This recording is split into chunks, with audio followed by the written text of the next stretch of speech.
Man, first Dr. Dre, now Ice Cube.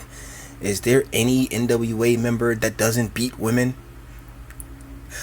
Big 3 league attendance eclipse the WNBA, brought to us by TotalProSports.com and written by Daryl Lincoln.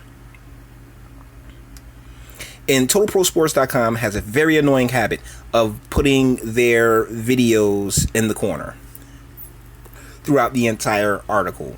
I mean, efficient, I get it.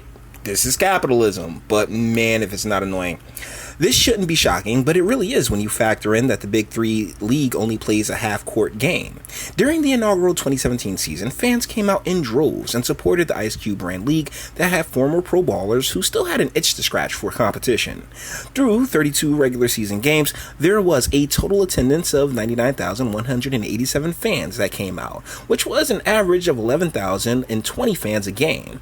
In 2018, it only got better, as the average arena attendance exceeded 14,000, up from 11,000 the year prior. This is some footage, but I'm not going to click on it because it's going to take me all the way to Twitter. Grandpa out there balling. Woo! I couldn't tell you who that is because, nobody in the NBA has a big gray beard. Not when they're in the NBA. The Big 3 has a higher attendance than the WNBA and around the same TV viewership, likely on less channels. Because I think it's on ESPN 8, the Ocho. Those numbers may not be astronomical, but they are big enough to eclipse what the WNBA is currently doing. The Phoenix Mercury and one other team are the only franchises averaging over 10,000 fans in the stands during the 2019 season. I wonder why. Phoenix Mercury are only. Who's the other team? Why are they only saying Phoenix Mercury? The Phoenix Mercury are one of only two teams in the WNBA who have averaged over 10,000 fans this season. Somebody gets the pulse of the team and the fan base to understand the source of the fandom. Lesbianism? Alternative lifestyles? I don't know. I mean, Phoenix is in Arizona. Isn't Arizona a red state? I'm not sure. But either ways, the average WNBA attendance for a game is 7,716, with the average viewership being at 413,000 per game. Wow, that's actually higher than I expected. I mean, is there 400,000 and 413,000, lesbian bars out there? The Big 3 went from an average viewership of 191,000 during the 2017 season to 395,000 in 2018. Okay, apparently they're putting out a pretty good product. The Big 3 gets more fans, and they aren't too far back from viewership compared to WNBA that's been around since 1997. And you see right there, the attendance just nosedive after 98. I mean, it just nosedive, and it hasn't even recovered. I mean, it goes up, it ticks up and down, ups and down. But seriously, it really is it's a niche, as is the Big 3. But the point of, any business is to grow, is to expand your influence, and that's what the Big 3 is doing. And hella props and respect to Ice Cube, man. We'll toss it up right here. Hella props and respects to Ice Cube, because he's like, I want to make my own league. He made his own league, and he's doing his thing, and it's growing, and good on him. I might actually check out a game. Look for it on TV, But as far as the WNBA concerns, and that's a big part of the reason why I'm doing this video, is because I did a video yesterday about 2K and them shoving the WNBA into that game. So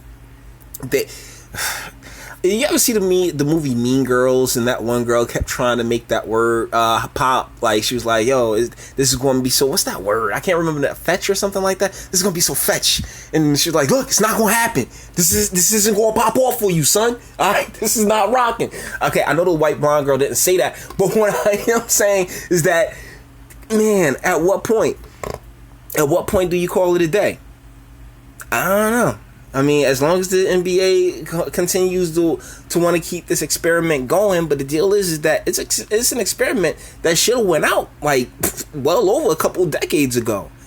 But no, they have to make sure that there is a place for the, like, I guess there's a a place for the ladies to get paid. You know, they want to make sure that, hey, you know, these strong independent women, yeah, we definitely want to make sure that they're good. We'll take care of them. You strong independent women that's needing the NBA to subsidize you. You know, it's so interesting. But it also goes into, you know, quote unquote blackness as well, and the culture, and how it's black people, quote unquote, have never really maintained or you know, been behind the scenes. We've always been at the forefront of quote unquote black culture, but really everybody has handlers. They're all sat there and told how amazing they are and everything else like that. None of them had the grind. I mean, I don't want to pause. Not saying nobody had the grind, but what I am saying is that, you know, once you reach a certain level, you're no longer a part of the real world, you know. And I think it's important to recognize that. And when it comes to the NBA and the type of money that they make, I mean, that place has been la la land for a real long time. But either ways, that being said, going to bring this one to an end. All the internet stuff. If you liked it, do that. If you disliked it, do that too. What? Sub if you enjoy my fantastic voice. Share, because sharing is caring. And speak. Let me know what you think. Alright? I mean, are you gonna go check out a Big 3 game? That'd be dope. Do you you know, you gotta respect. What do you think of Ice Cube, and you know where he's been and what he's been able to accomplish? I mean, by all means, let me know what you think in the comments. And until the next one.